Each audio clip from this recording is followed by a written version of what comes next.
구소련의 지도자 중에 스탈린이라는 사람이 있습니다. 스탈린에 대한 찬사가 한참이었던 1930년대 후반에 한 지방의 한 지역 의회에서 스탈린의 이름이 언급되자 일제히 일어나 기립박수가 터져 나왔습니다. 참 우스꽝스럽기도 한데 실제로 이런 일이 있었습니다. 그런데 일어나서 박수를 한참 치다가 어느 누구도 앉을 생각을 하지 않고 멈출 생각을 하지 않는 겁니다. 그래서 사람들은 서로 눈치를 보면서 계속 박수를 치고 서 있었어요. 그러다가 한참을 그렇게 있다가 마침내 더 이상 오래 서 있을 수 없었던 한 어르신이 자리에 앉았고, 이를 지켜본 구소련의 경찰들은 그의 이름을 기억해 두었다가 다음날 그를 체포하였습니다.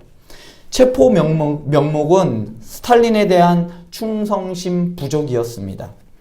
스탈린을 일국의 통치자를 넘어 신격화시키는 과정에서 나온 어처구니없는 상황이었습니다. 이와 비슷한 일이 독일에서도 있었는데요. 1938년 4월 20일 히틀러의 제49회 생일을 축하하기 위하여 부엔발트 포로 수용소에서 죄수들에게 모자를 벗고 나치 깃발에 경의를 표하라고 명령하였습니다. 그러자 대부분의 죄수들은 모자를 벗고 나치 깃발에 경의를 표했습니다. 그러나 경비들은 그 수많은 사람들이 있었음에도 불구하고 딱 한 사람을 분명히 모든 사람이 바라보는 사람이 한 명 있었습니다. 모두 다 경례를 하는 상황 가운데서 아무것도 안 하고 그냥 서 있는, 그러니까 나치 깃발에 고개를 숙이지 않는 한 남자, 폴 슈나이더라는 사람을 발견하였습니다. 경비병들은 그를 잡아다가 소가죽 채찍으로 25번 매질을 하였습니다. 이후로도 그가 나치에 대한 경의를 표시하기를 거부하거나 그럴 때마다 매질은 계속되었습니다. 통치자들, 특히 독재자들은 자신의 정치적 입지를 다지기 위해 종교를 수단으로 사용하는 경우가 종종 있습니다. 이게 정치인지 종교인지 구분하지 못하는, 북한에서도 이러한 일들이 종종 벌어지지요. 느부갓네살도 예외는 아니었던 것 같습니다. 오늘 말씀에는 4종류의 사람이 등장합니다. 그래서 설교 제목도 4인 4색이라고 하였는데요. 신이 되려는 사람, 맹목적으로 섬기는 사람, 그리고 참소하는 사람, 그리고 시대를 거스르는 사람, 4종류의 사람이 등장하는데요. 4종류의 사람들을 한번 살펴보면서 과연 나는 이 시대를 어떻게 살아가야 할까 지혜를 얻는 시간이 되었으면 좋겠습니다. 먼저 살펴볼 사람은 신이 되려는 사람입니다. 오늘 말씀에서 신이 되려는 사람은 당연히 느부갓네살입니다.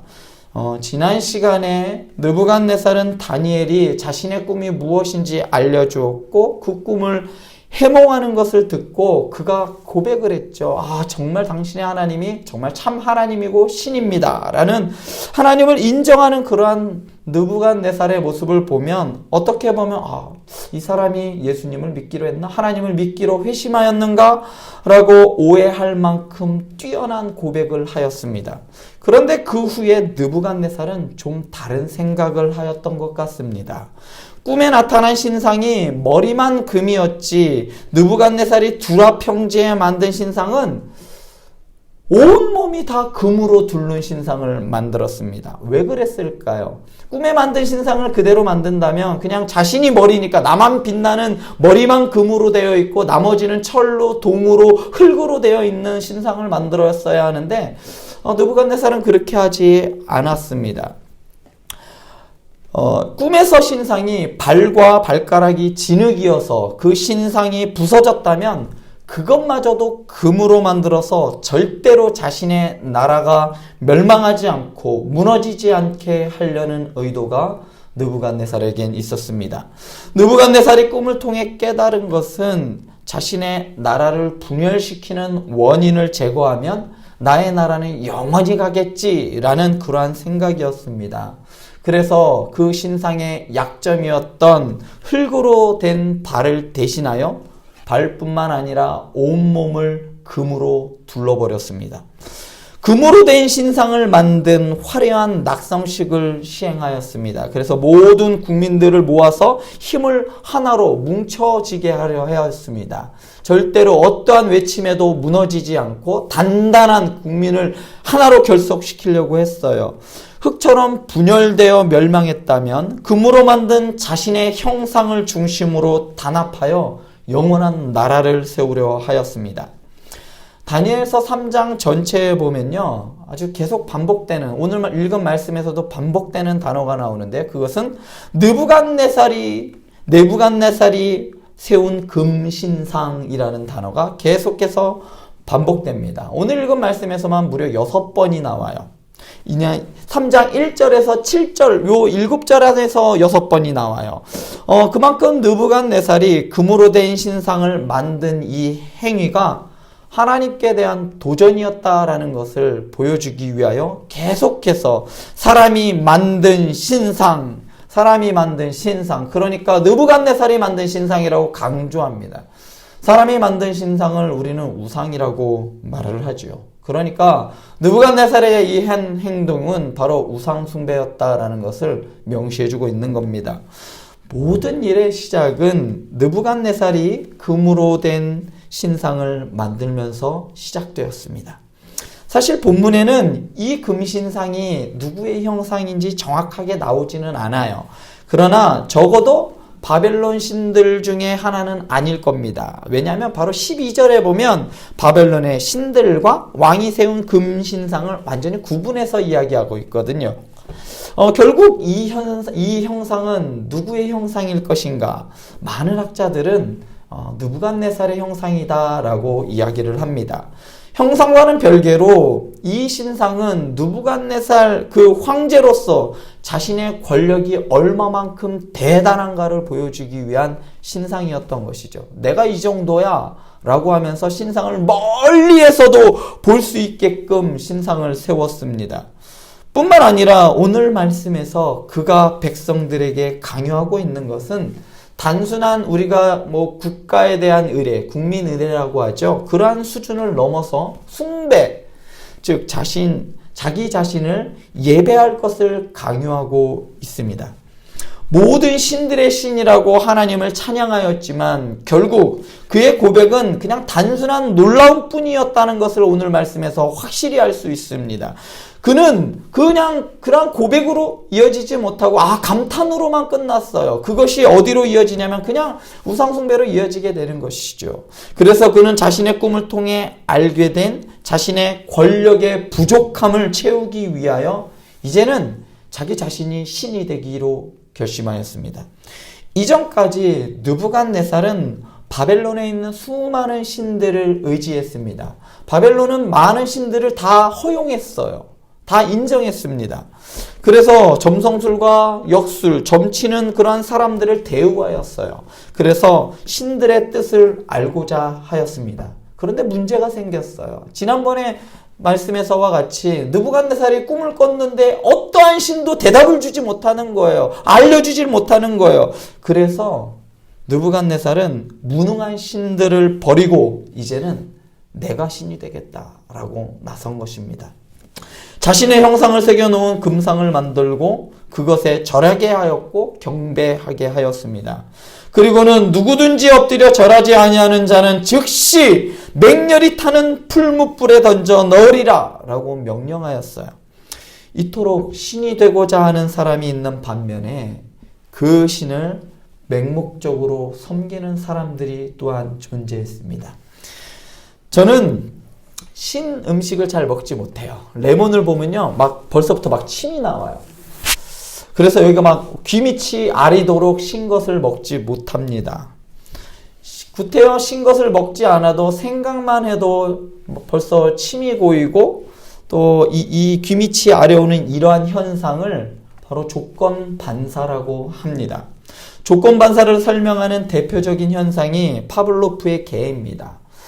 파블로프라는 학자가 개에게 먹이를 줄 때마다 종을 쳤어요. 그랬더니 이 일을 계속 반복하다 보니까 나중에 종만 딸랑딸랑 쳤는데 개가 막 침을 질질 흘리는 거예요. 먹을 거 주는 줄 알고요. 그런데 제가 신음식을 생각만 해도 입안에 침이 고이고 파블로프의 개가 종소리를 듣기만 해도 침을 흘리는 것은 모두 경험이라는 것에서부터 시작됩니다. 경험이 있었기 때문에 이 음식을 먹었더니 그렇게 쉬었어 라는 그 경험이 저에게 이 침이 나오게끔 하였고, 개도 마찬가지로 종소리를 들었더니 먹이가 나왔다, 먹을 것이 주었다는 그 반복된 경험을 통해서 그렇게 반응하게 되었습니다. 많은 사람들은 이런 경험에 의하여 반응하게 되는데, 오늘 말씀에서 이런 경험에 의하여 반응하는 사람들이 생겼습니다. 느부갓네살은 금으로 신상을 만들고 화려한 낙성식을 개최하여 그곳에 모인 사람들로 하여금 신상에 절하게 하였습니다. 이때 모인 사람들의 면면을 살펴보면 아주 화려합니다. 그러니까 3장 2절에서 3절에 이 사람들이 나오는데요. 총독과 수령과 행정관과 모사와 재무관과 재판관과 법률사와 각 지방의 모든 관원들, 이런 사람들이 했는데, 이에 총독과 수령과 행정관과 모사와 재무관과 재판관과 법률사와 각 사람 모든 관원이 느부갓네살 왕이 세운 신상의 낙성실에 참여했다. 과연 이 사람들을 다 합치면 얼마나 되는 사람들일까요? 이 사람들은 관직에 있는 사람들, 전국에 있는 모든 관원에 관직에 있는 사람들이 모였다는 말은요, 그 사람들만 모였을까요?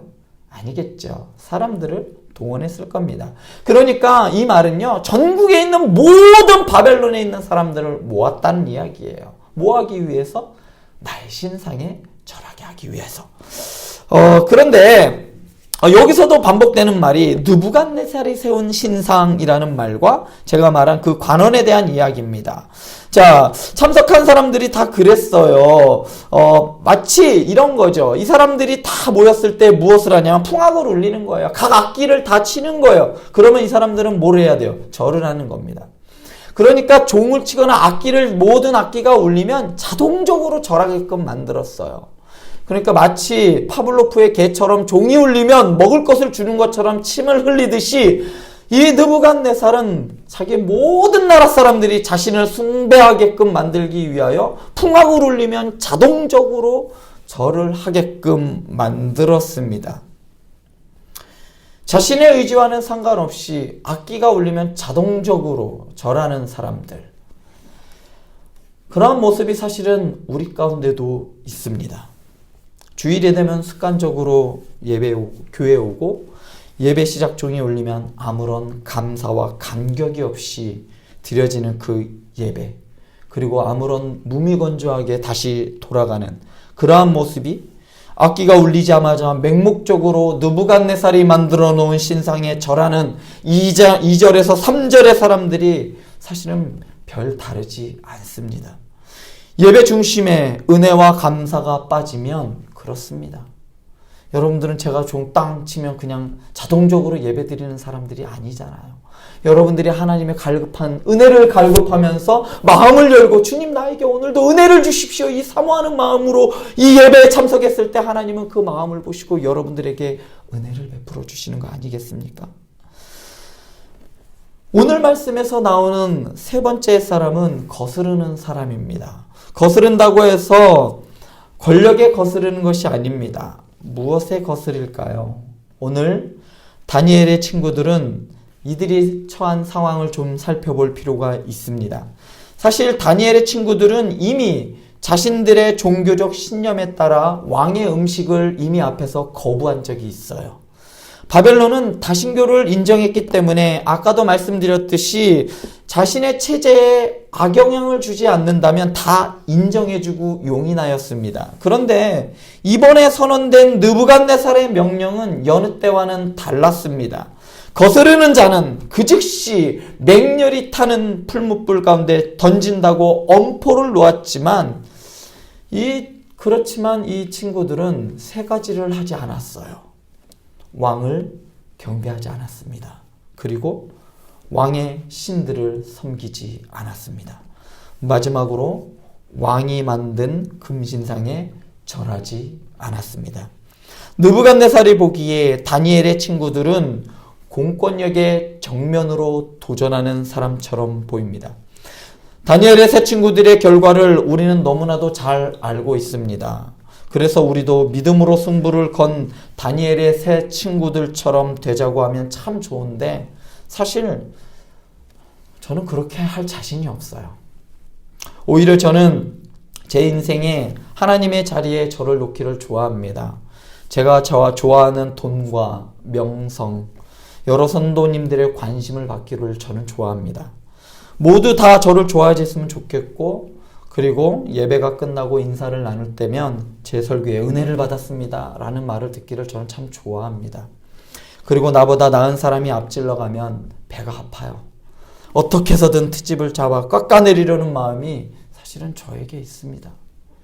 저를 보면 다니엘의 세 친구들처럼 믿음의 사람의 모습은 보이지 않고 때로는 느부갓네살의 모습이 저에게 보입니다. 때로는 맹목적으로 사람들이 만들어 놓은 것을 추구하며 갈망하는 모습이 저에게 보일 때가 많습니다. 저는 도저히 다니엘의 세 친구처럼 믿음으로 살 자신이 없습니다.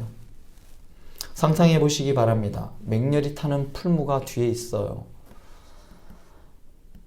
그런데 여러분 신앙을 지킬 자신이 있습니까? 그냥 앞에서 말씀드린 폴 슈나이더라는 그 사람처럼 모든 사람이 나치 깃발에 고개를 숙이는데 나만 유독 그것을 거부하기란 쉽지 않습니다. 다른 사람도 다 하는데 뭐. 더욱이 그 대가가 소가죽으로 죽도록 때리는 거라면 더더욱 그렇고 풀무불이라면 가히 상상조차 할 수 없습니다. 만약 제가 다니엘과 폴 슈나이더 입장이라면 잠깐 허리를 굽히고 마음으로는 섬기지 않았으니까 괜찮아. 나의 중심은 그렇지 않아. 라고 스스로 위로할 것 같아요. 눈 한번 질끈 감아주면 목돈이 들어오는데 그 유혹을 이길 자신이 없습니다. 일주일 동안 이 말씀 때문에 너무나 고통스러웠어요. 제가 살지도 못하는데 나는 하지도 못하면서 여러분들에게 다니엘과 새 친구처럼 살라고 말할 자신이 없었습니다. 이런 저에게 더 절망적인 것은 네 번째 참소하는 사람의 존재입니다. 다니엘의 세 친구들이 느부갓네살의 신상에 절하지 않자 이 사실을 느부갓네살에게 고소하는 자가 있었습니다. 어느 시대에나 권력에 붙어서 자신의 기득권을 누리려는 사람들이 있습니다. 다니엘과 그의 친구들이 노예 신분임에도 불구하고 바벨론 사람인 자신보다 더 높은 관직에 있는 그들을 볼 때 시기하는 사람들이 있었습니다. 눈에 가시 같은 다니엘과 그의 친구들을 찍어낼 기회가 드디어 온 겁니다. 왕이 베푼 낙성식에 모여 신상에 절하지 않으면 맹렬히 타는 풀불에 던져 넣을 것이라는 그러한 엄포에도 불구하고 다니엘의 세 친구들은 절을 하지 않자 이때다 싶어 느부갓네살에게 이들을 고발하였습니다. 사단이 또한 그렇습니다. 우리의 죄를 하나님께 끊임없이 알리고 끊임없이 참소하고 넘어뜨리려는 자가 바로 사탄입니다. 제가 이런 생각을 가졌어요.